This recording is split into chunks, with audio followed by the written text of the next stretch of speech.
The fiancé locked the black maid in the bathroom. What the billionaire saw inside made his blood run cold. She heard the lock click, and she knew this time was different. Denise had cleaned that house for 3 years, through every insult, every cold stare, every unfair word. But this morning, something felt wrong the moment she stepped into that bathroom. The door slammed. The lock turned. And then came the laugh on the other side, sharp and cruel, promising she would stay there a long, long time. Denise pounded on the door until her knuckles ached. Nobody answered. Hours passed in the dark, and something was moving near her feet. She didn't know that in exactly 6 hours, a man worth $400 million would walk through that same door, and nothing in his life would ever look the same again. Hey friends, welcome back to the channel. If you're new here, we tell real, raw, emotional stories about ordinary people caught in extraordinary moments, the kind of stories that stay with you long after the video ends. Where are you watching from today? Drop your city below. We love seeing how far this community reaches. Today's story is one of the most emotional ones we've ever told, about dignity, cruelty, and a truth that no amount of money could hide. Stay with us till the end, because what happens next will break your heart before it puts it back together. She had learned a long time ago that silence could be a kind of armor. Denise Carter was 35 years old, and she had been cleaning the Whitfield house for almost 3 years. It was a big house, the kind with marble floors that echoed every footstep and windows so tall they made the morning light feel like something borrowed rather than given. She started at 6 every morning, before the sun had fully committed to rising, and she left long after most people had already eaten dinner. The house belonged to Marcus Whitfield, 38 years old, a man who had built a logistics empire from a single delivery truck his father once owned. He was not the kind of billionaire people imagine from movies. No yachts, no scandals, no name in gossip columns. He worked constantly, ate at his desk more often than at his table, and trusted very few people with the details of his life. Denise was one of the few people who had been with him long enough to know his habits without being told. She knew he liked his coffee black, no sugar, but only before 9 in the morning. After 9, he switched to green tea, out of some promise he'd made to his late mother. She knew he hummed old gospel songs under his breath when he thought no one was listening. She knew, better than almost anyone in that house, who Marcus really was beneath the suits and the meetings and the numbers. What she didn't know, not fully, not yet, was who Vanessa Cole really was. Vanessa had come into Marcus's life a little over a year ago, introduced through a mutual business contact at a charity gala. She was 30 years old, polished in a way that seemed effortless, always dressed like she was one photograph away from a magazine cover. She laughed at the right moments in conversations, remembered names, complimented easily. Marcus, who had spent most of his adult life surrounded by people who wanted something from him, found her charm disarming.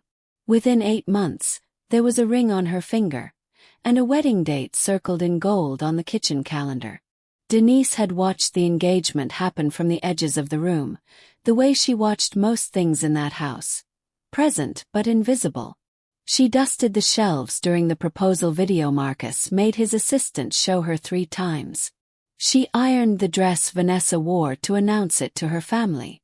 She had no opinion to give, and even if she had one, nobody in that house had ever asked for it. But somewhere in those 8 months something shifted. Small things at first. Vanessa would leave a room the moment Denise entered it, as if being near her cost something. She began speaking to her not in sentences, but in commands. Redo this. Not like that. Are you even listening to me? Denise absorbed each one quietly, the way she'd learned to absorb most things in her life. Not because she didn't feel them, but because feeling them out loud had never once made her situation better. Denise had grown up in a small town outside Charlotte, the oldest of 4 children raised by a mother who cleaned houses for a living and a father who left before Denise turned 6. She remembered watching her mother come home some nights with her back curved from exhaustion, still finding the strength to help with homework at the kitchen table. Her mother used to say, Denise, baby, the world doesn't always see hard work. But hard work sees itself. You keep doing right, even when nobody's watching. Denise had carried those words through nursing school, which she never finished because her mother got sick and the medical bills swallowed everything she'd saved. She carried them through the years after her mother passed, when she took whatever work she could find. She carried them into the Whitfield house, folding them into every corner she scrubbed, every shirt she pressed. She had a daughter, Amara, 12 years old, sharp as a tack and already talking about becoming a marine biologist. Denise worked the hours she worked so that one day, Amara wouldn't have to know what it felt like to watch someone else's world from the outside of a doorway. On this particular Tuesday morning, the house was unusually quiet.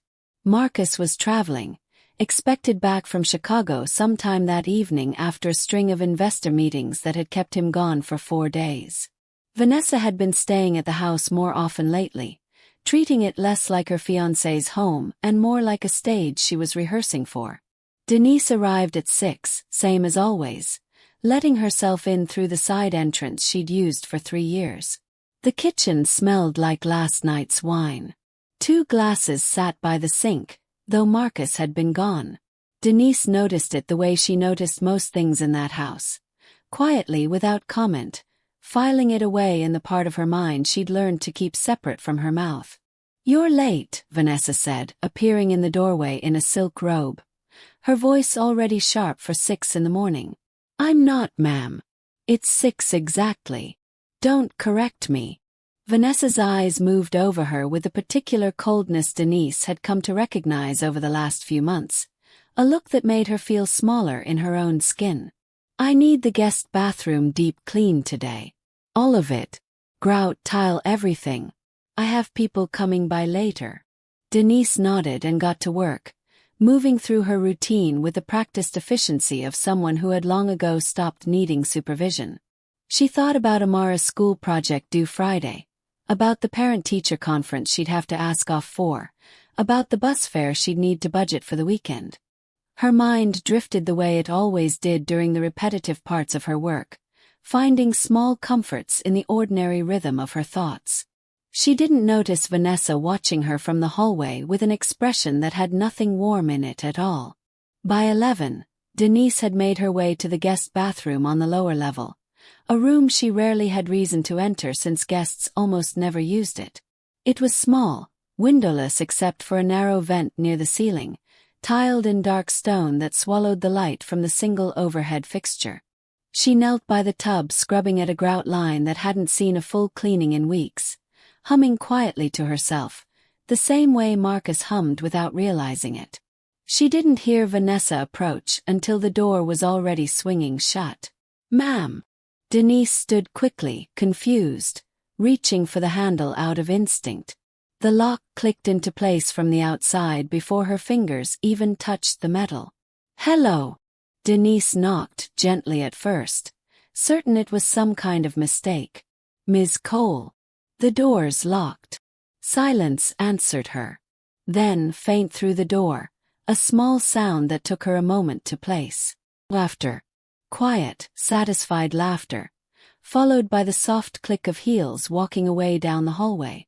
Denise stood very still in the middle of the small tiled room, her heart beginning to climb into her throat. "Ms. Cole," she called again, louder this time. "This isn't funny. Can you let me out?" "Nothing." She told herself it was a mistake, that Vanessa had simply misunderstood, that someone would come let her out any minute. She sat down on the edge of the tub, arms wrapped around herself, and waited for the minutes to become the kind of thing she could bear. She had no way of knowing yet just how long those minutes would stretch, or what would be crawling along the baseboards by the time anyone came looking. If you were Denise in that moment, confused, alone, and suddenly locked away, what would be going through your mind? Let us know in the comments below. The first hour was almost bearable. Denise told herself stories the way she used to when she was a little girl waiting out thunderstorms in the hallway closet with her siblings. Stories that gave shape to the fear, made it smaller, more manageable. This is a misunderstanding, she thought. Vanessa forgot. Someone will come. She knocked periodically, calling out every so often, but the house had a particular kind of silence to it when Marcus was away, the kind that swallowed sound whole. She checked her phone and found no signal. Dead zone, she remembered now, a strange quirk of the house's old construction that made the lower-level bathroom notorious among the staff for dropped calls. By the second hour, the light through the small vent had shifted, and Denise's legs had grown stiff from sitting on the edge of the tub. She stood, paced the small space, 3 steps one way, 3 steps back, running her palm along the cool tile as if the wall itself might offer some kind of answer. She thought about Amara, waiting for her mother's evening call to check on homework, and the fear sharpened into something with edges. It was during the 3rd hour that she noticed the first cockroach. It emerged from the gap beneath the vanity cabinet, unhurried, as if it belonged there more than she did. Denise froze, every muscle in her body going rigid. She had dealt with roaches before, in apartments too old and too poorly maintained for anyone to care, but there was something different about facing one now, trapped, unable to simply walk into another room and shut the door behind her. She backed toward the tub and climbed up onto the closed toilet lid, drawing her knees to her chest, watching the small dark shape move along the baseboard with a kind of horror that had nothing rational left in it. A second one appeared soon after, drawn perhaps by the warmth of the pipes running behind the wall, or the crumbs of an old snack someone had once eaten while sitting in this very bathroom. She began to cry, quietly, the kind of crying that comes from exhaustion rather than despair, tears sliding down her face while she kept her eyes fixed on the moving shapes along the floor. Denise had never once, in 3 years, complained to Marcus about anything that happened in that house. It wasn't in her nature, and it wasn't in her circumstances either. A single mother with a mortgage and a daughter's education to think about did not have the luxury of making waves.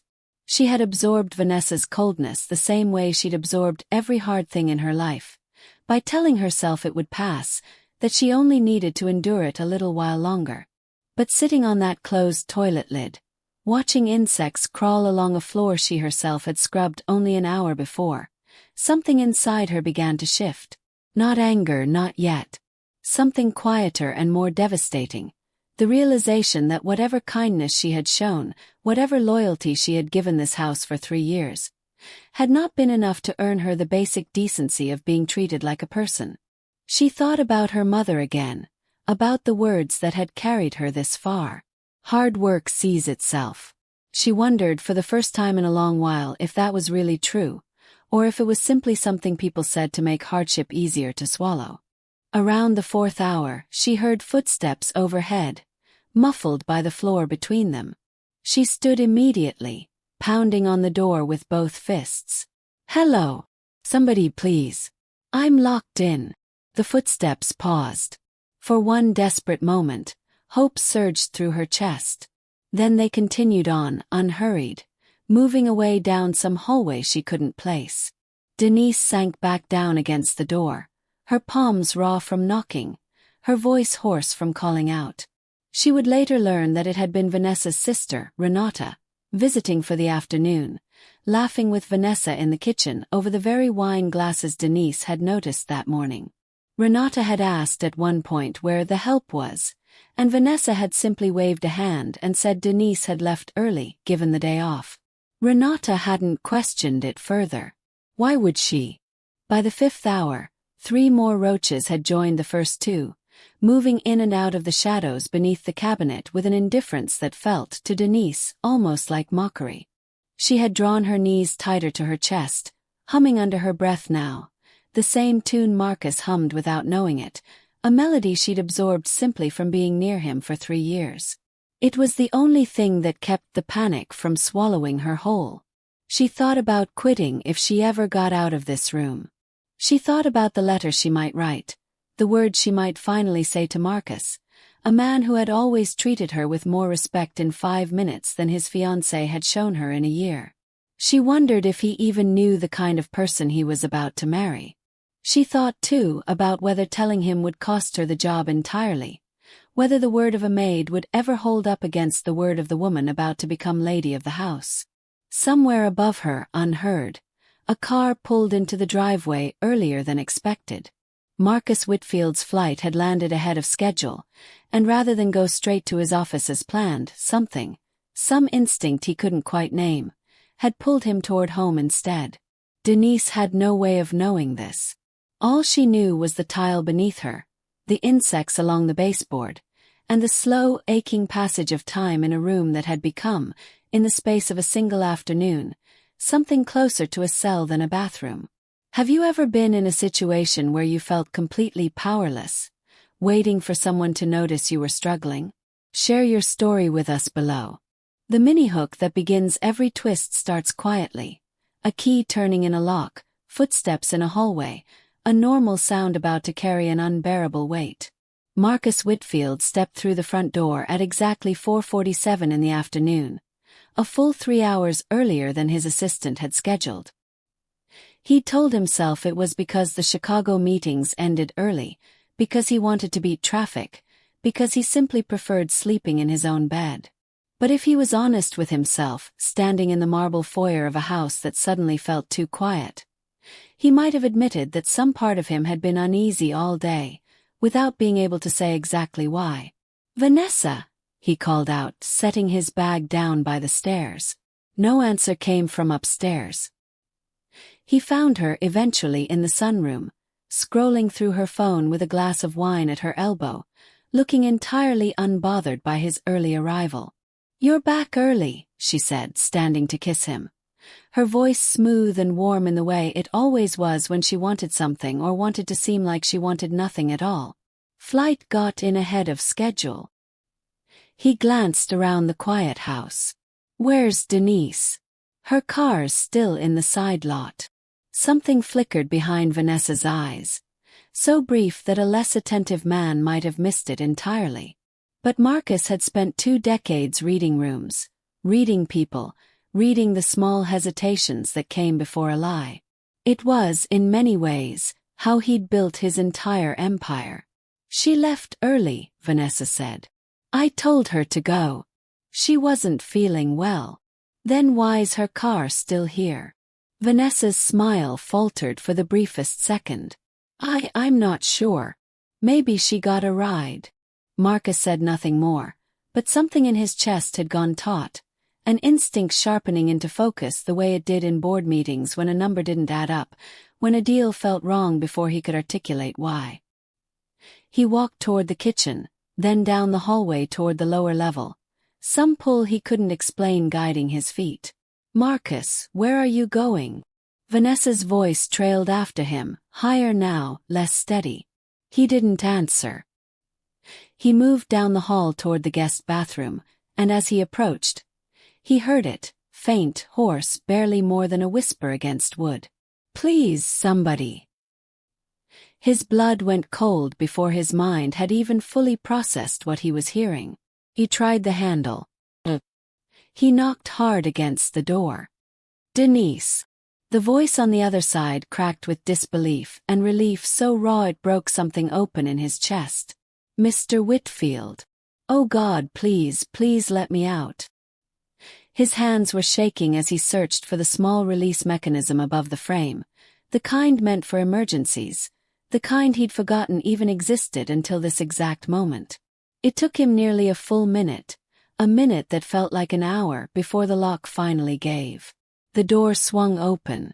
What he saw inside made the floor tilt beneath him. Denise was curled in the corner of the tub, knees drawn to her chest, her uniform soaked through with sweat, her face streaked with dried tears and something close to shock. Along the baseboards, at least 6 roaches moved in the fading light, undisturbed by the open door, as if they too had claimed this space as their own over the last several hours. The air in the small room was thick and stale, heavy with a particular smell of fear held too long in too small a space. "Denise." Marcus dropped to his knees in front of her, his voice breaking in a way he hadn't heard from himself in years, not since his mother's funeral. "Denise, look at me. I've got you. You're okay. I've got you."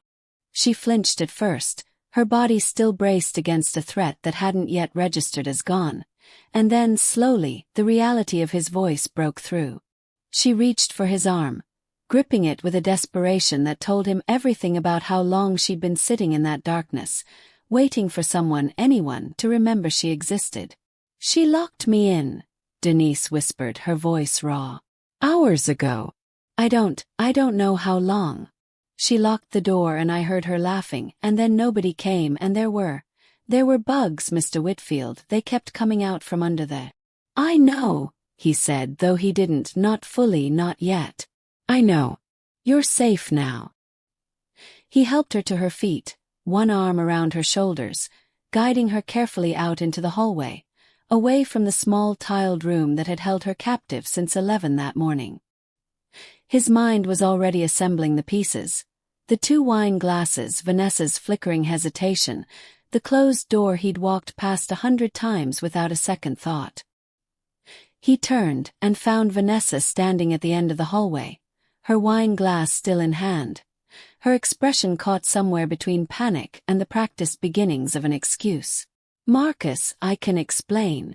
"Explain what, Vanessa?" His voice came out low, dangerously controlled, the voice he used in boardrooms right before he ended a deal that had gone bad. "Explain why the woman who has worked in this house for 3 years was locked in a bathroom for."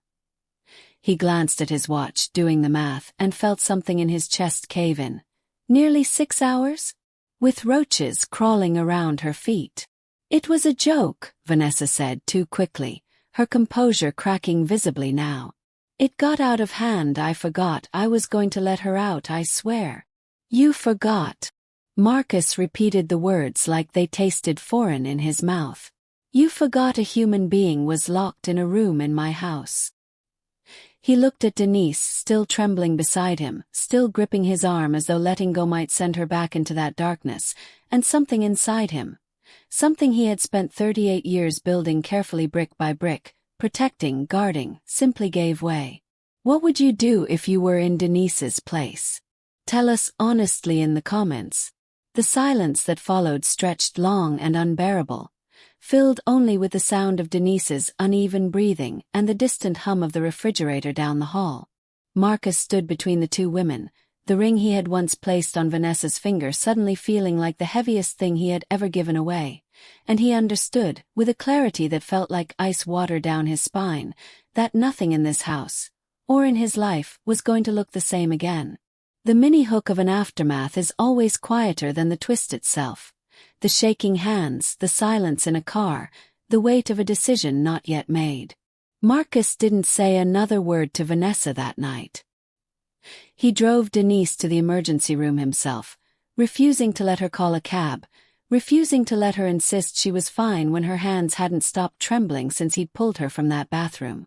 The doctors checked her for dehydration, for the beginnings of a panic response that had settled so deep into her nervous system it would take weeks to fully unwind. Physically, she would recover. The other kind of damage would take longer. He sat with her in the waiting room, saying very little, mostly just present, the way he imagined a person ought to be present for someone who had been failed so completely by everyone around her that day. At one point, Denise turned to him, her voice small in a way he had never heard from her before. "I have a daughter," she said. "Amara. She's 12. I kept thinking about her, in there. I kept thinking, what if nobody ever comes?" "Somebody came," Marcus said, though the words felt inadequate even as he spoke them. "You came," she corrected quietly. 3 hours early. If you hadn't." She didn't finish the sentence. She didn't need to. He drove her home himself that night, insisting on it, and when she protested that her own car was still at the house, he told her he'd have it delivered the next morning, that tonight she needed to be with her daughter and nothing else mattered.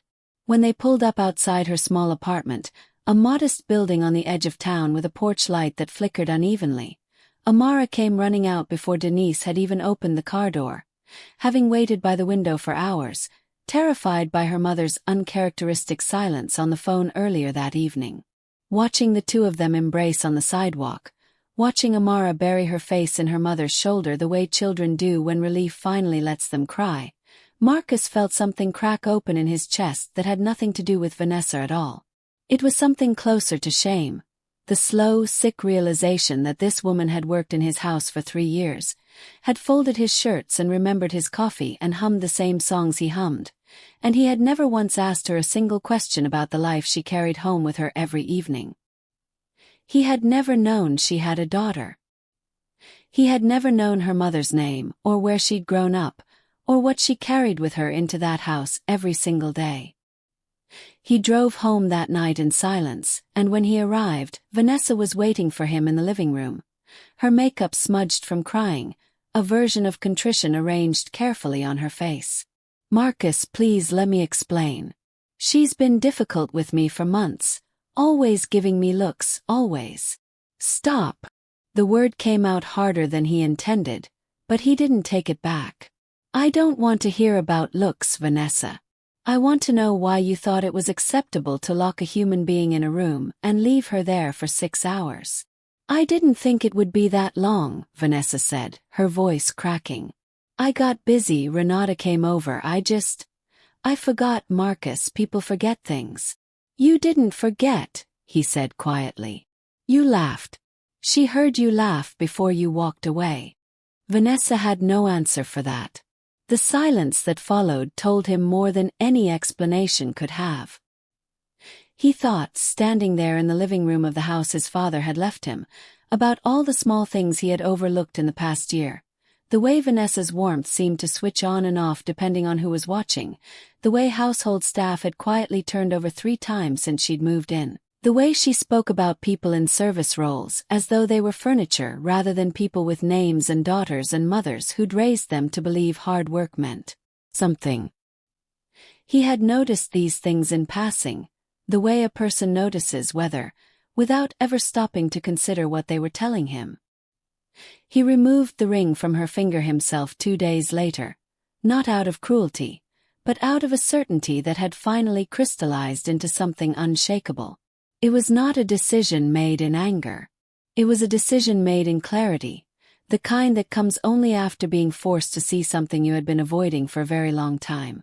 Vanessa left the house that same week, and Marcus did not stop her, did not chase after the relationship he had once imagined building a life around. In its place came something harder and more necessary.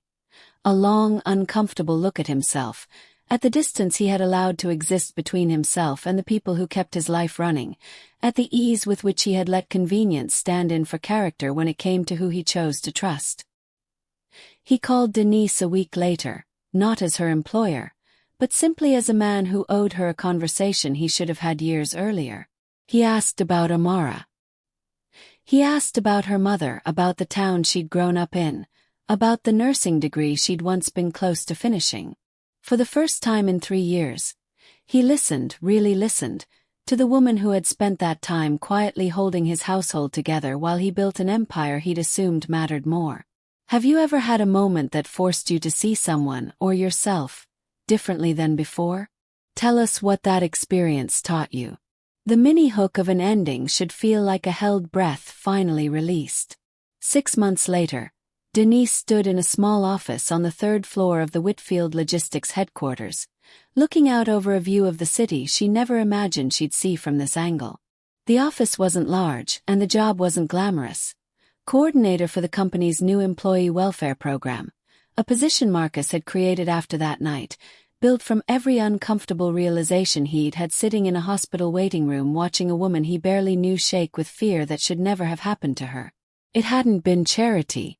Denise had made that clear from the very first conversation, and Marcus had respected it enough not to argue. She'd taken evening classes to finish the credential the position required, studying at her kitchen table after Amara went to bed, the same way her own mother had once studied for exams she never got the chance to finish. She'd earned the seat she now occupied, and everyone in that building, including Marcus, knew it. The welfare program she now ran had already changed things at Whitfield Logistics in ways both small and significant. Anonymous reporting channels for household and service staff, mandatory respect training for anyone managing domestic employees, a direct line to HR that didn't run through the very people staff might need protection from.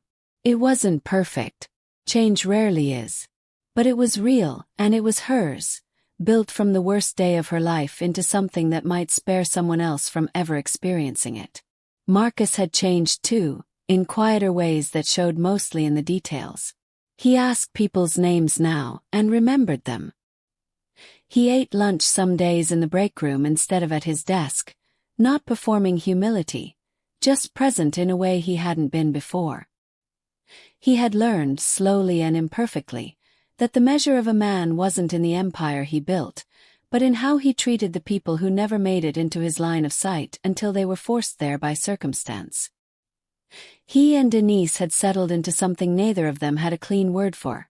Not quite friendship in the traditional sense, given everything that separated their circumstances, but something built on a foundation more honest than most friendships ever managed. Respect mostly. The particular kind that only comes after one person has seen another at their most broken and chosen, in that moment, to kneel down rather than look away.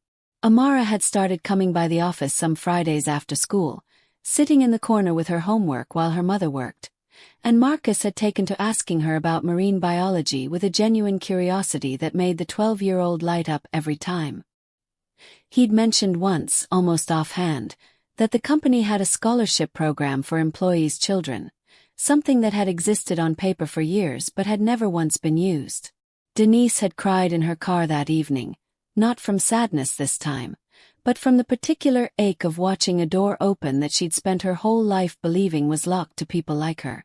There was a final piece to the story, one Denise didn't tell many people, but carried with her quietly. A few weeks after that night she'd received a letter. Not an email, an actual handwritten letter, from Marcus, apologizing not just for what had happened, but for every small moment over 3 years where he'd failed to see her as a full person rather than a fixture of his household. He hadn't asked for forgiveness in the letter. He'd simply named what he'd gotten wrong, plainly and without excuse, and told her he intended to spend the rest of his working life making sure no one under his roof or his company ever felt as invisible as she had felt that day.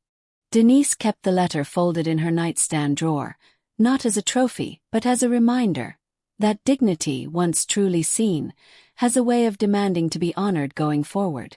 That the people who move quietly through the background of our lives, keeping things running, carrying burdens no one asks about, deserve more than politeness.